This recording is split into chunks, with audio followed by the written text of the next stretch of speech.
We're going to show how to adjust the tracking. You just put a sanding belt on it, set the tension on. You don't want to run your motor up to full speed yet, because if that tracks improperly, it'll pull the belt in and eat the belt. So we'll just run it for a second. Okay, it looks like it's not going to track too far off, so we can go ahead and start it up.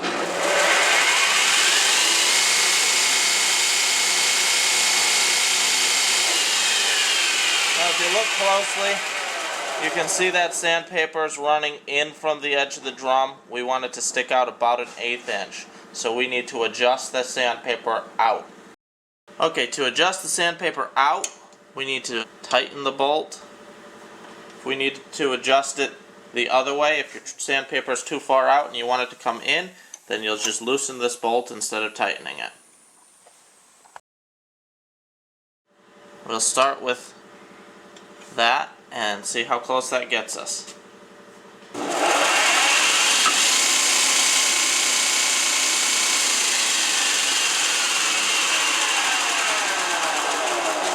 It's tracking right where we want it, with the sandpaper sticking out about 1/8 inch from the rubber on the drum. If your sandpaper is not quite where you want it, you can just adjust that bolt a little bit more to get it there, and you'll be all set.